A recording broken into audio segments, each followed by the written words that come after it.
On this episode of the Naturist Living Show, A Whole Nude World. This episode of the Naturist Living Show is brought to you by Bare Oaks Family Naturist Park. At Bare Oaks, we offer traditional naturist values in a modern setting. Free your body, free your mind. www.bareoaks.ca.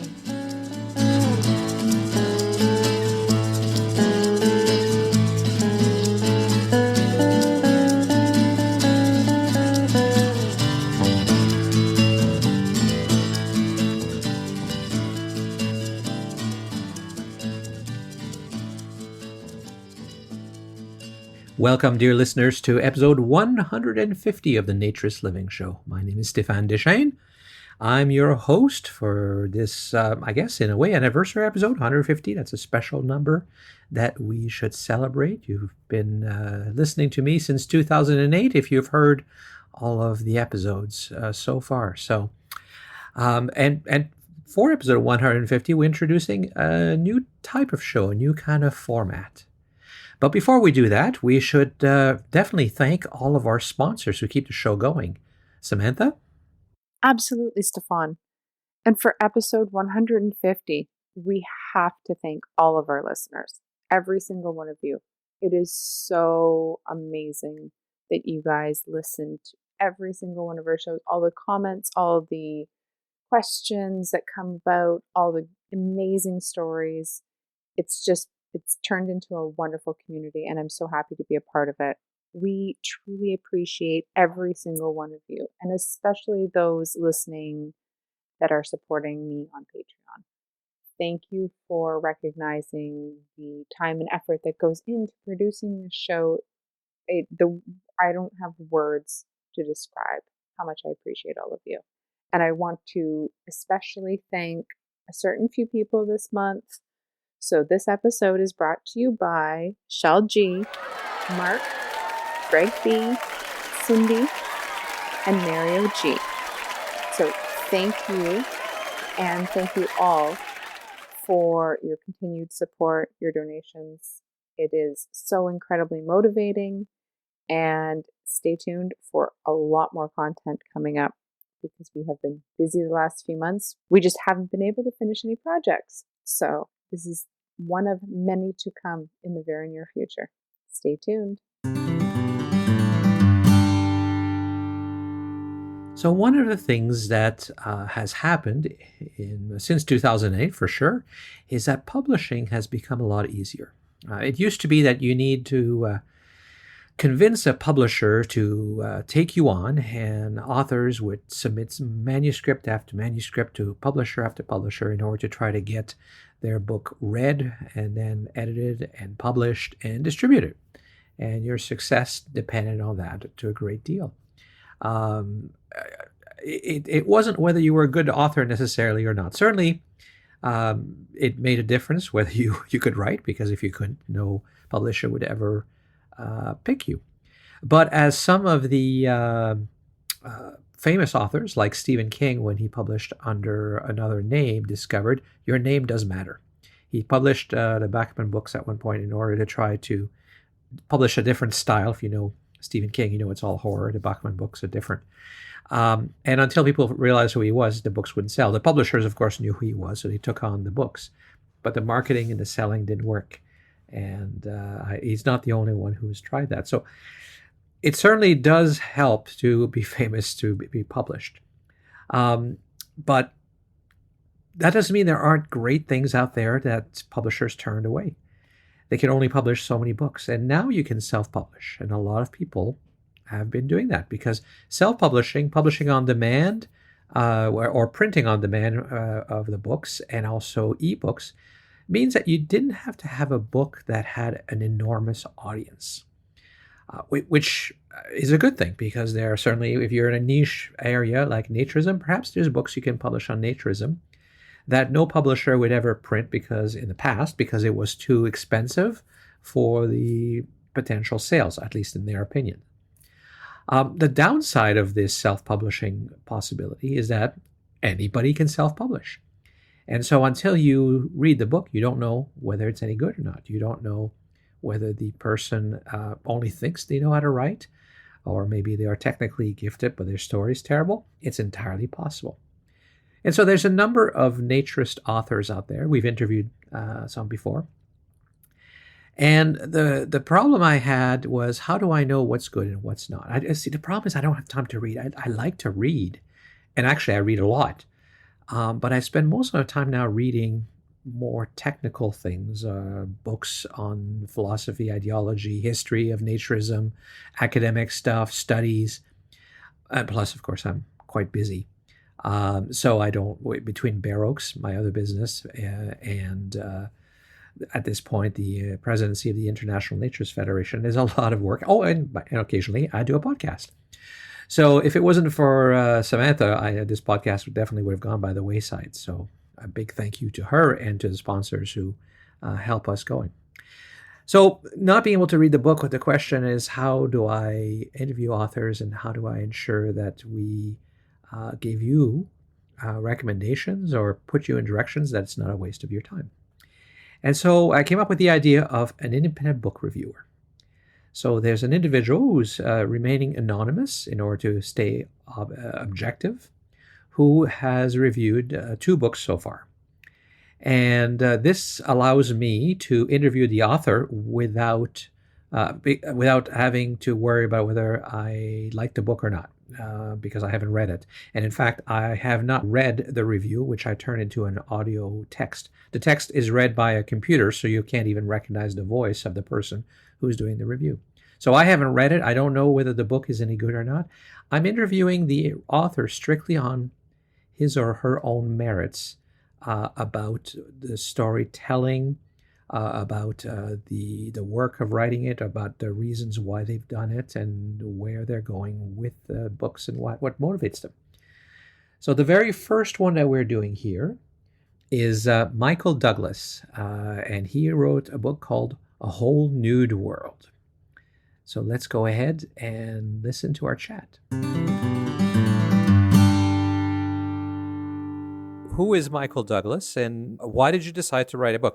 I became an attorney in 2016 when I passed the Florida bar exam. So I'm a licensed attorney. I've been practicing law since 2016. And the reason why I decided to write the book, because I believe that the message is worth sharing. So my guiding emphasis was to deal with the uniquely weird objection, which is why every chapter title starts with the word every.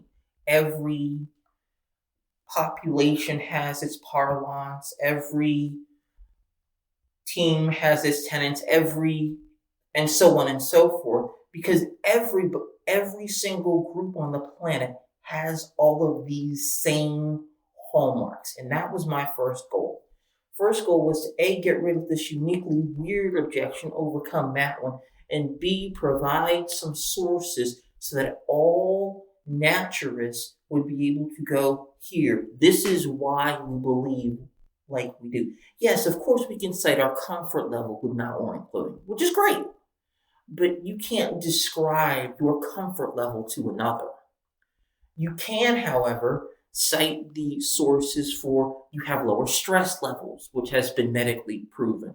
You can cite the fact that naturists tend to be happier, which has been proven by a study by Keon West. You can talk about the medically verified benefits and hope that people will begin to accept those, and then they will begin to have that grow in their minds as a seed. Let other people come along and water the seed and say, hey, would you like to come with me when I go next time? I decided to publish a book. And then it's like, oh, now who needs to know about this book? So I thought about you, and I thought about a couple of other influencers in the naturist community to help me get the message out. And the idea was, let these people know that I published a book, and they would, of course, tell their friends, and they would go and tell their friends, and each person would bring one more person to their nearest nude resort to their nearest nude beach, and we would all be able to not only increase the number of people who have gone, but hopefully we would be able to change some of these laws in the process. So it's one of those things that's like, let's see if he's willing to address this book, because I referenced your podcast in a number of different places in my book, because your podcast has sort of become a central repository for everything related to naturism. Oh, well, thank you for that. I mean, you deal with the Christian issue relatively well. I mean, you had Tom Pine, who's now passed away, on your podcast at one point. You had you deal with the single women issue. You talked about how should we address the different body issues that many people claim that we should have as Americans. And I'm like, this is great stuff. So my thought was, let's put together a book that will introduce people to everything that naturism has to offer and give them some resources. So it's not just me speaking, because who knows who I am, and that's why there is no bio on the back of the book. So that you can take this information, you can go and share with your neighbor, with your friend, with your employer, with your so on and so forth, and say, listen to this guy's arguments. And here are the sources that he uses to reach his conclusions. If you disagree with the conclusions, that's great. We want to hear those disagreements. But as of right now, all of the standard objections primarily flow from the 5 that I've given in the criticisms chapter. I mean, you've got the single issue, then you've got the partner issue, then you've got the children issue, then you've got what I'm going to call the judgments issue, which is moral judgments. God says this is wrong. Legal judgment, the state says this is wrong. Or social judgment, I couldn't bear to have my so-and-so know that I'm participating in naturism. Okay, those are all very interesting. And then what you see is modesty is a combination of, we're going to morally judge you because we're going to claim a Bible verse, but we're not going to exactly follow that. And then we're going to use we're going to really rely on other people to bring that to you, to apply that to you, even though that's not how it should be applied. And so I wrote, this book came to me one night in July of 2020, after I had visited my first resort in December of 2019. And I was like, okay, now that I've visited my first resort after learning about it 15 years ago, I want to tell people about it. Now that I've got this fire for, let's go to naturist resorts and go visit naturist places, where else should I go? I mean, I decided to visit my first resort while I was on vacation all the way across the country. And I really enjoyed it. I had a blast. I mean, the one thing I recommend to everyone who thinks that they want to go to a nude resort is to check the calendar and see what activities are being offered, what events. So a lot of our listeners obviously are very much already naturists and things, but they're always interested in what you're saying and in terms of helping convince others. But your book is unique in a lot of ways because it's very much focused on the Christian perspective for naturism. So would you say this book is only for Christians who are interested in naturism? No, I would say that this book is for anyone who wants to share about naturism. The reason why is because I have specifically written this book with the idea that, yes, some people who are not Christians may be reading this book and they may be naturalists. I want them to know what I believe as religiously as well, because guess what? I believe that that's what's going to save people, as we all do. I mean, if I believe that eating pineapple pizza was the way to achieve eternal life, I'd want you to know that. Mm-hmm. Whether or not you choose to eat pineapple pizza is not the point. But I would at least want you to know it, then you can make an educated decision for yourself. And we should at least be very clear on what does the Bible say about naturism, so we don't further perpetuate the myth that the Bible forbids naturism. Because it's a widespread myth throughout America is, the Bible says this is bad, so it has to be very, very contained to only a few situations which you don't even find in the text. I mean, you see some things in some places, and it's like, I can kind of see how they get there, but it when you actually bring it under strict scrutiny and you analyze it under what did that mean and what was their culture like and all of the other understanding that we generally bring to text and documents, if we analyze the Bible as it pertains to natural under those same standards, you would have to conclude that the Bible is okay with it, which they oftentimes don't want to do. There's a number of books that have been written about Christianity and nudism and nudity. Did you read those? Yes. Any of those? Or? I read a few. I read a few of them. The one that comes to mind off the top of my head is Nudity and Christianity by Jim Cunningham. Mm-hmm. And the other one that I really, really enjoyed was Nakedness in the Bible by Paul Bowman. Mm-hmm. Yep.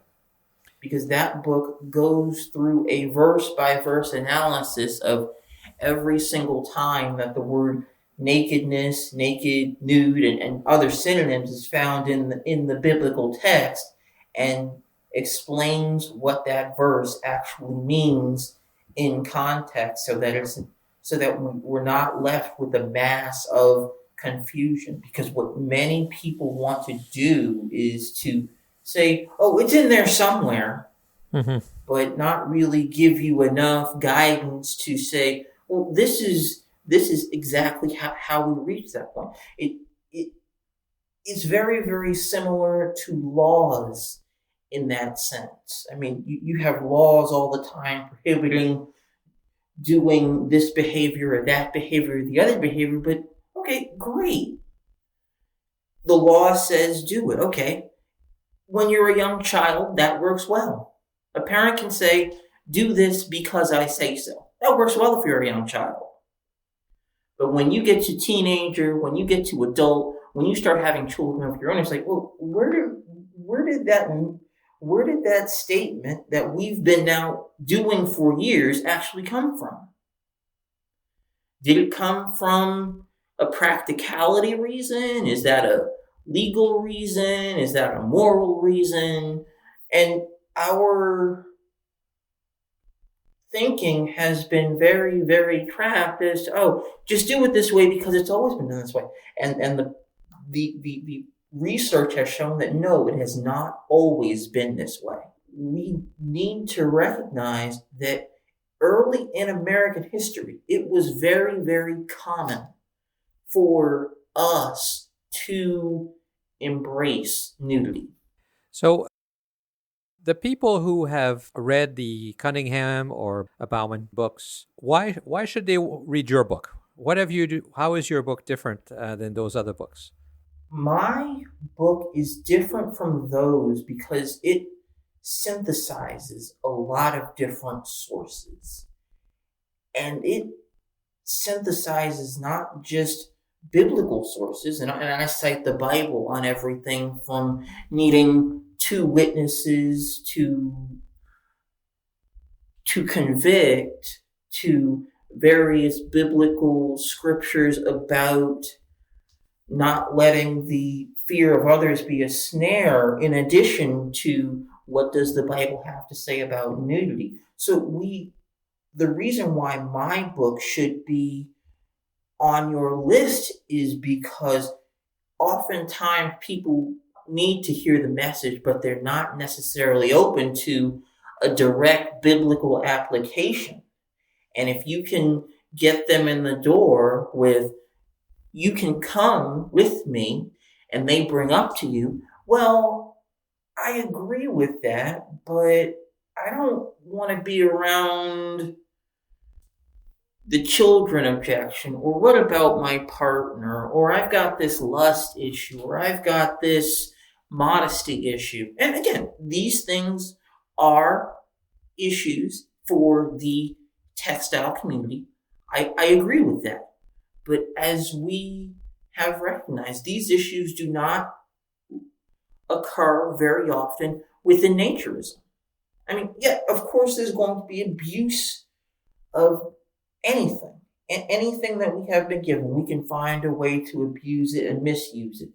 But if we use naturalism properly, the likelihood of actual problems is significantly decreased. And so if people are interested in reading your book, which we should say is called A Whole Nude World, where do they find it? How do they get their hands on it? You can go to any online bookseller. You can type in A Whole Nude World on Google. You can use Amazon. You can go to the publisher's website, bookbaby.com, and purchase it from there.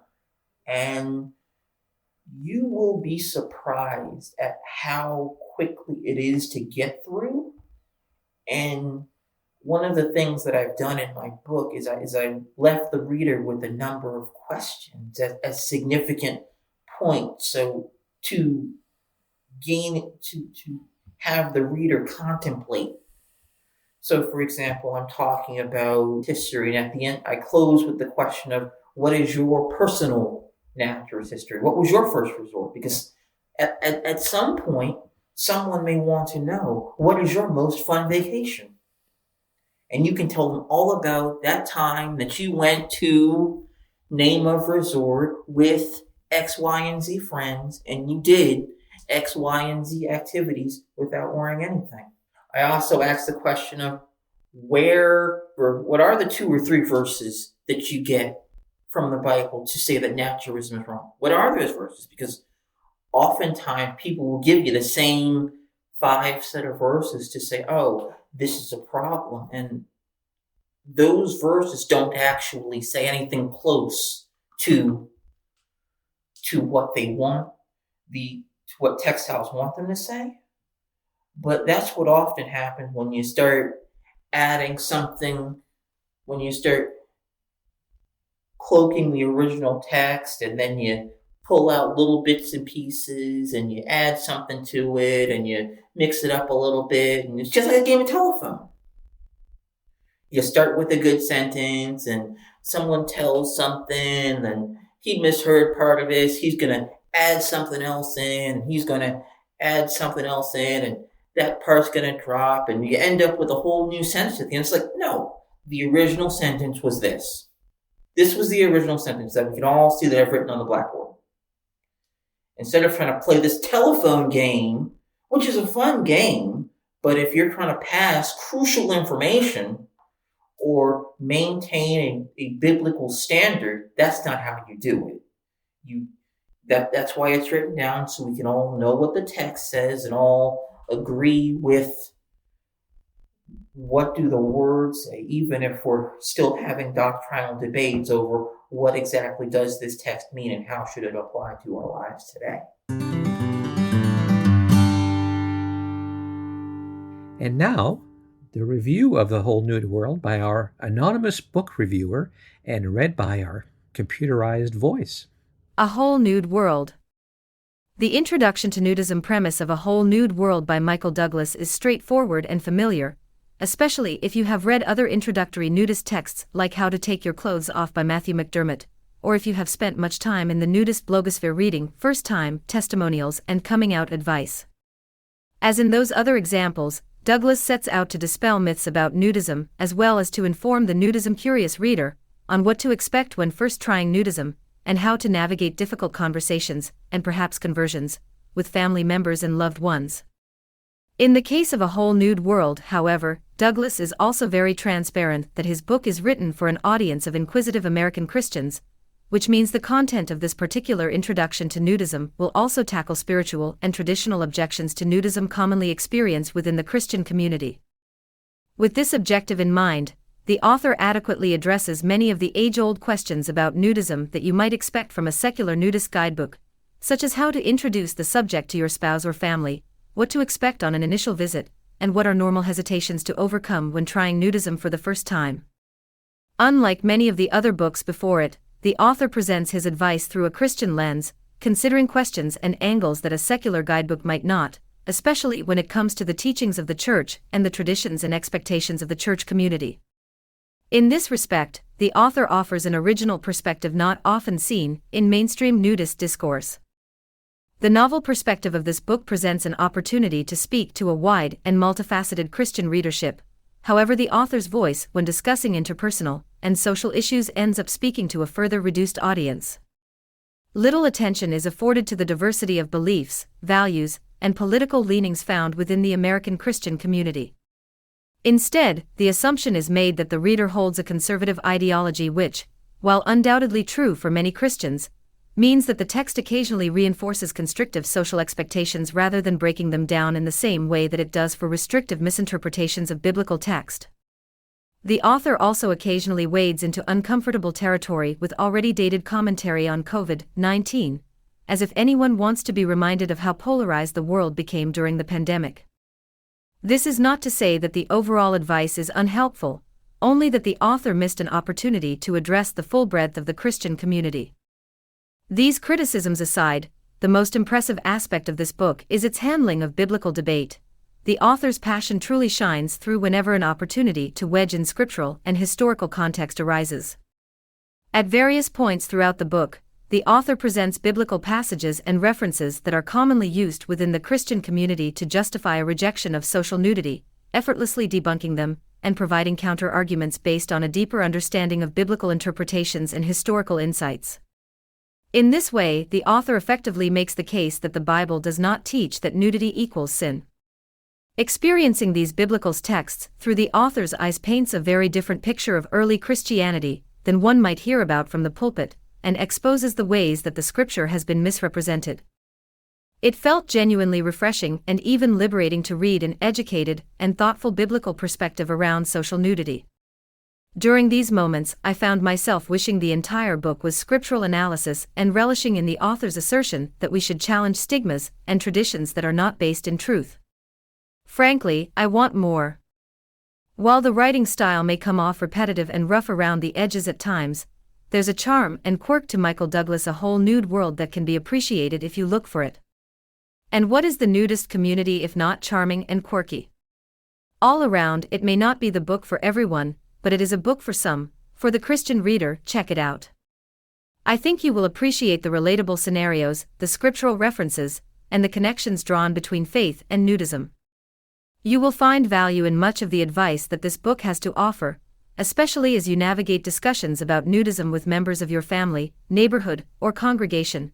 For the non-Christian reader, the content may not be written for you, but you will likely still find some practical advice and nuggets of wisdom to keep in your back pocket to fuel a healthy conversation with a Christian friend or family member.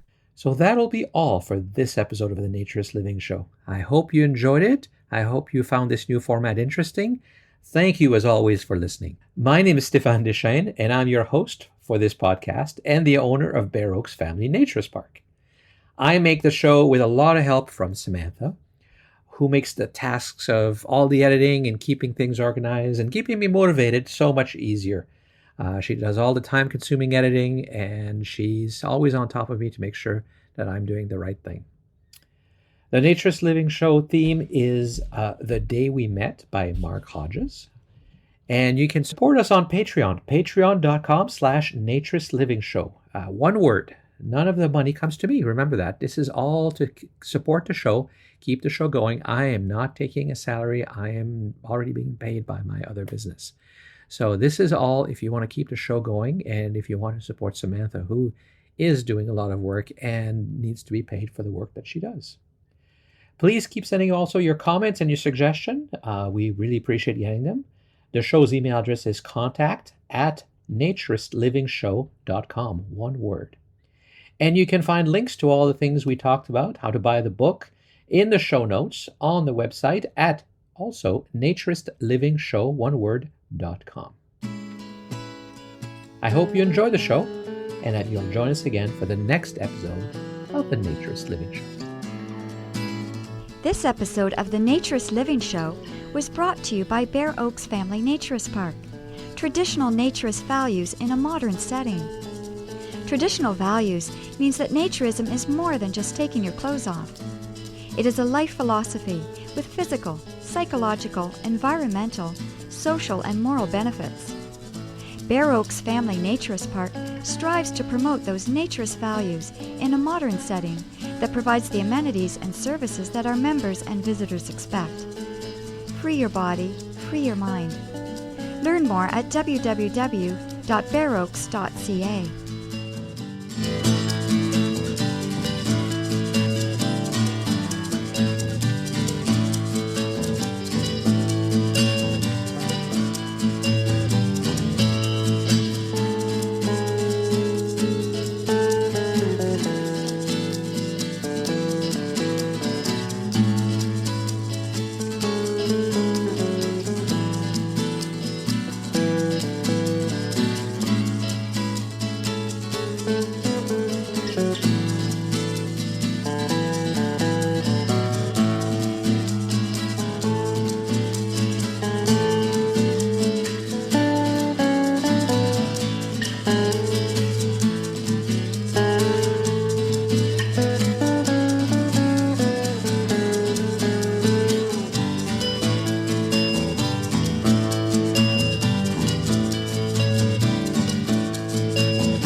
And so, my friends, the question is whether you consider publications, samples of which you have seen in this film, to be below your community standards. To find the answer, ask yourself these questions. Would you display this material on your living room table? Do you find such material in the living rooms of your friends and neighbors? Would you read stories from these publications to your family or friends? Would you undertake to sell this material from door to door? Of course you would not. Your community standards are far above this depraved material. Now, what can you do to solve the problem? You've seen the nature of the problem. You've heard the legal solution. But what can you as an individual in your own community do? First, start with your own home. Check your own reading and the reading matter coming into your home for your entire family. Remember, children can be contaminated by magazines brought into the home by adults. Second, promote good reading. Encourage children to use the library. Good books and magazines will help build positive values that are a protection against obscenity. Third, check neighborhood outlets that display pocketbooks and magazines, grocery stores, newsstands, malt shops, everywhere from the corner drugstore to the barber shop. And if you find obscenity for sale, call it to the attention of the owner. Remember, trading in stores that sell salacious material supports the obscenity racketeers.